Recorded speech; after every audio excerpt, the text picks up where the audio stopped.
नमस्कार। आज मन की बात का 100वां एपिसोड है।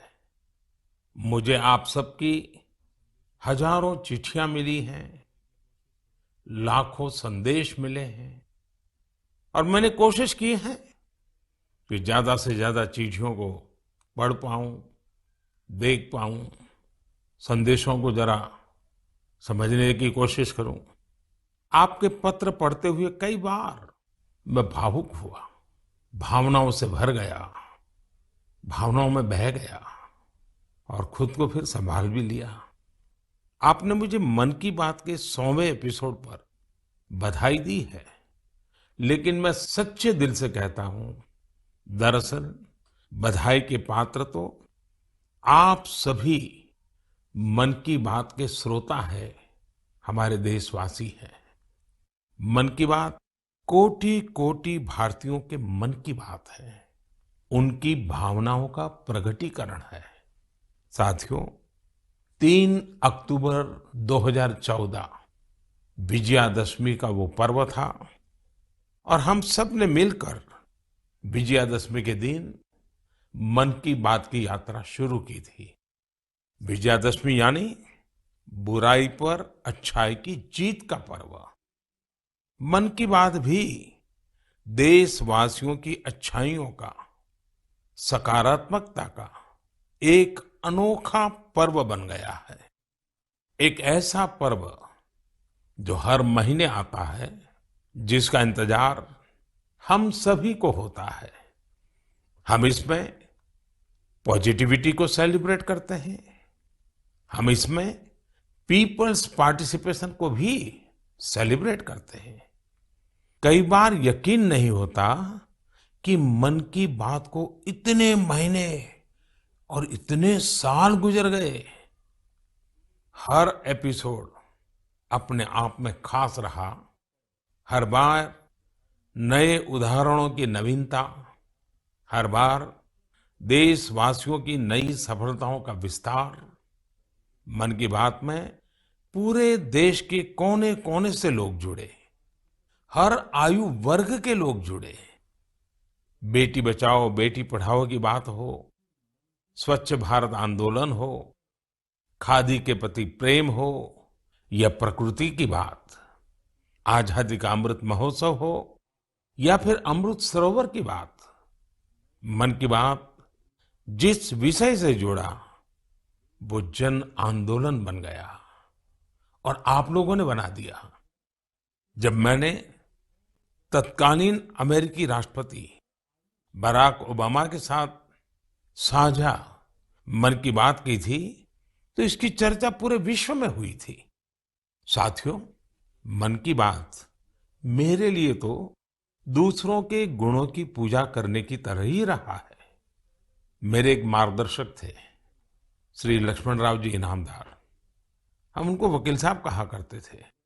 वो हमेशा कहते थे कि हमें दूसरों के गुणों की पूजा करनी चाहिए। सामने कोई भी हो, आपके साथ का हो, आपका विरोधी हो, हमें उसके अच्छे गुणों को जानने का, उनसे सीखने का प्रयास करना चाहिए। उनकी इस बात ने मुझे हमेशा प्रेरणा दी है।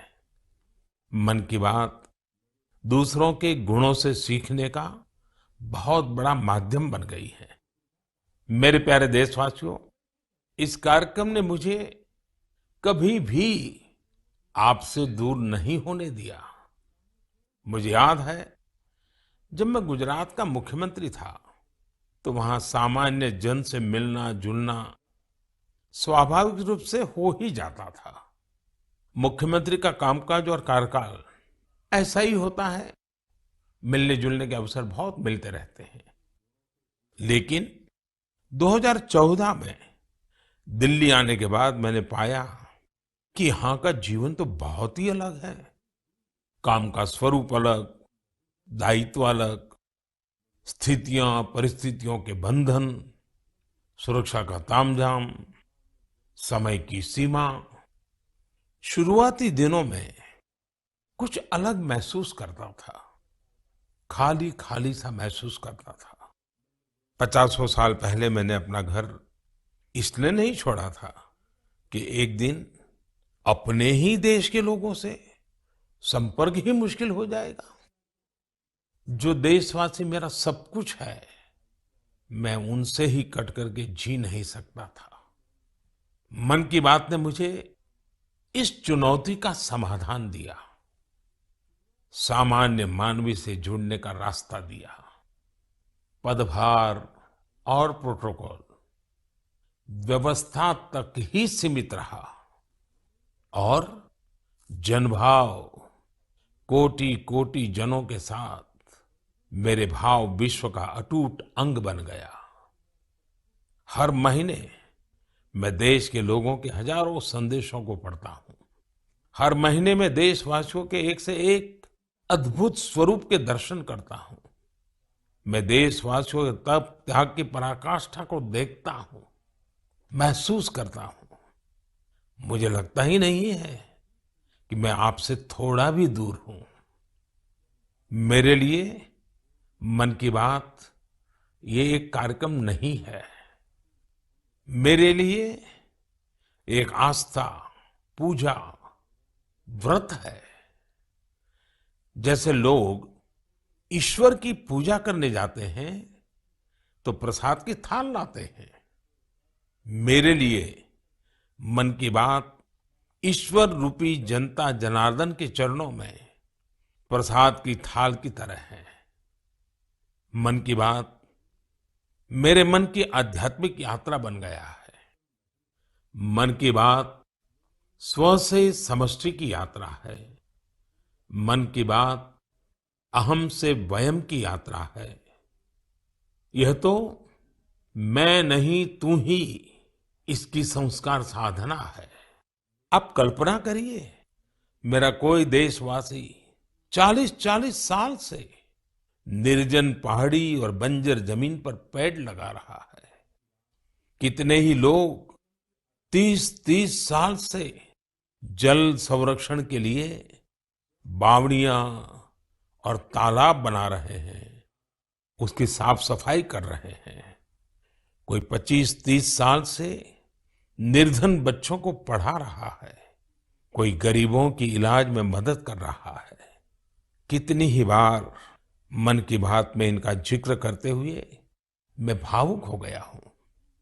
आकाशवाणी के साथियों को कितनी ही बार इसे फिर से रिकॉर्ड करना पड़ा है। आज पिछला कितना ही कुछ आंखों के सामने आए जा रहा है। देशवासियों के इन प्रयासों ने मुझे लगातार खुद को खपाने की प्रेरणा दी है। साथियों, मन की बात में जिन लोगों का हम जिक्र करते हैं, वे सब हमारे हीरोज हैं, जिन्होंने इस कार्यक्रम को जीवंत बनाया है।